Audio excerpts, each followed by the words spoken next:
दोस्तों, हज़रत इमाम हुसैन के बेटे के जिनको आम तौर पर इमाम ज़ैनुल आबिदीन या फिर इमाम सज्जाद के नाम से भी याद किया जाता है, वो 10 मुहर्रम के दिन होने वाली इस जंग के वक्त मौजूद तो थे, करबला के मैदान में भी थे, मगर क्योंकि बेहद बीमार थे, सख्त बीमार थे, इस वजह से वो इस जंग में हिस्सा ना ले सके थे। और यही वजह थी कि वो इस जंग में शहीद न होने वाले इकलौते मर्द थे, वरना तो पूरा का पूरा खानदान, उनके सारे ही हमदर्द, उनके सारे ही साथी इस जंग में शहीद कर दिए गए थे। और शहीद न होने की वजह से बाद में हज़रत इमाम हुसैन के वो ऐसे इकलौते बेटे भी थे कि जिनसे हज़रत इमाम हुसैन या फिर ये कहिए कि अहले बैत की नस्ल आगे बढ़ सकी थी। मगर दोस्तों, हैरानी की बात तो ये है कि जंग करबला में बच जाने वाले हज़रत इमाम ज़ैनुल आबिदीन की वफ़ात भी कोई नॉर्मल वफ़ात नहीं हुई थी, बल्कि उनको इस जंग के ठीक 35 साल के बाद जहर देकर ही शहीद किया गया था। इसीलिए सवाल ये है कि आखिर हज़रत इमाम ज़ैनुल आबिदीन को जहर क्यों दिया गया था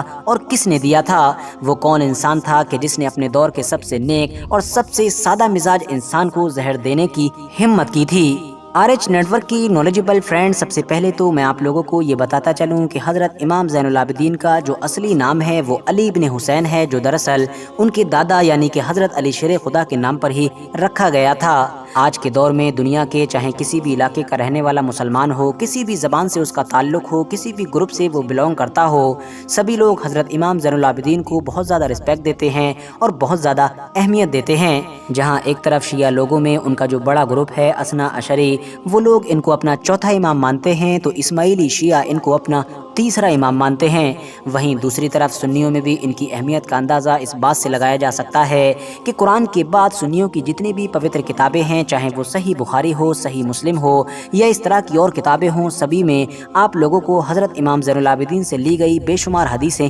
मिल जाएंगी। इसके अलावा भी बड़े बड़े स्कॉलर्स ने हर दौर में इनकी नॉलेज से न सिर्फ मदद ली है बल्कि बहुत ज़्यादा फ़ायदा हासिल किया है। अली इब्न हुसैन यानी कि हज़रत इमाम ज़ैनुल आबिदीन अपने दौर के सबसे नेक इंसान थे। उनके दिन और रात का ज़्यादातर हिस्सा इबादत करते हुए ही गुजरा करता था। यही वजह थी कि उस दौर के लोगों ने और उस दौर के आलिमों ने उनको ज़ैनुल आबिदीन का नाम दिया था। हिस्टोरिकल एविडेंसेस बताते हैं कि 10 मुहर्रम के दिन होने वाली इस जंग के वक्त हज़रत इमाम ज़ैनुल आबिदीन बहुत ज़्यादा बीमार थे, जिसकी वजह से वो जंग में शरीक ना हो सके थे। और बाद में जब हज़रत इमाम हुसैन की शहादत हो गई थी तो शिमर अपने साथियों के साथ हज़रत इमाम ज़ैनुल आबिदीन के पास आया और उसने अपने सिपाहियों को ऑर्डर दिया कि इस मरीज़ को भी कत्ल कर दो। मगर बाद में उसके साथियों में से ही एक ने कहा, क्या तुम एक ऐसे इंसान को कत्ल करना चाहते हो जो बहुत ज़्यादा बीमार तो है ही, मगर साथ ही साथ उसने हमारे खिलाफ इस जंग में हथियार भी नहीं उठाए हैं? इतने में वहाँ पर उमर बिन साद भी आ गया और उसने कहा कि इन औरतों के साथ साथ इस मरीज़ को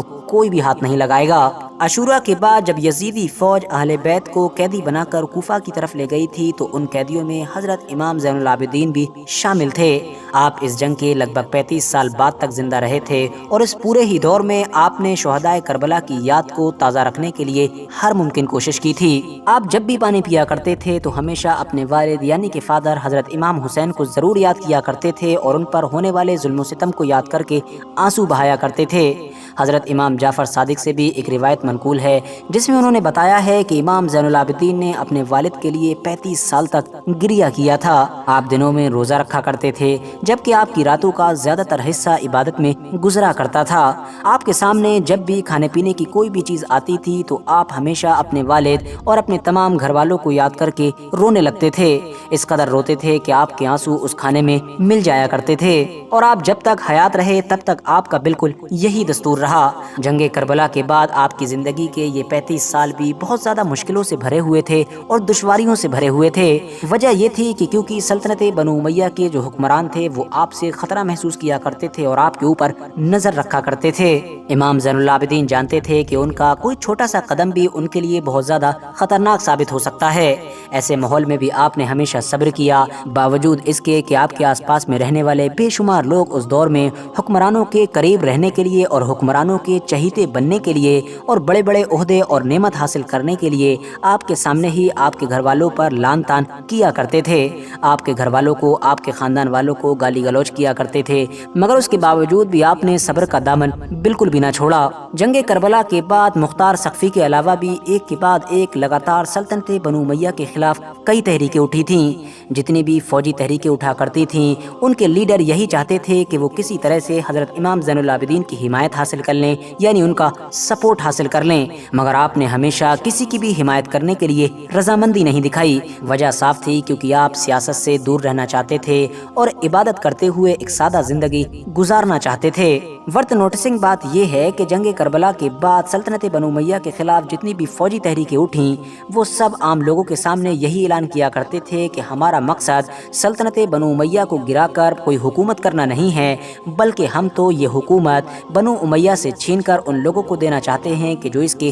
اصلی حقدار ہیں، یعنی وہ لوگ اہل بیت کی طرف اشارہ کیا کرتے تھے اور یہ کہنا چاہتے تھے کہ اہل بیت ہی خلافت کے اصلی حقدار ہیں، اور یہی وہ چیز تھی کہ جو سلطنت بنو امیہ کو سب سے زیادہ پریشان کیا کرتی تھی، اور جس کی وجہ سے سلطنت بنو امیہ کے جو حکمران تھے یعنی کہ جو بادشاہ تھے، وہ ہمیشہ امام زین العابدین سے خطرہ محسوس کیا کرتے تھے، کیونکہ ظاہر ہے اس دور میں اہل بیت کے یہی لیڈر تھے۔ ساتھ ہی ساتھ سیاست سے دور رہنے کے باوجود بھی اس دور کے عام لوگوں کے دلوں میں جو عزت، جو احترام حضرت امام زین العابدین کے لیے تھا، وہ نہ تو کسی اور حکمران کے لیے تھا اور نہ ہی کسی اور دوسرے طاقتور انسان کے لیے تھا۔ یہی وہ ساری چیزیں تھیں کہ جو ان سارے حکمرانوں کو بہت زیادہ پریشان کیا کرتی تھیں۔ یہ لوگ لمبے وقت سے امام زین العابدین کو ختم تو کرنا چاہتے تھے، شہید کرنا چاہتے تھے، مگر ظاہر ہے وہ تو پولیٹکس میں انوالو ہی نہیں ہوا کرتے تھے، اسی لیے یہ لوگ اپنے منصوبوں میں بھی کامیاب نہیں ہو پاتے تھے۔ آخرکار سلطنت بنو امیہ کے حکمران ولید بن عبد الملک نے اس کا حل یہ نکالا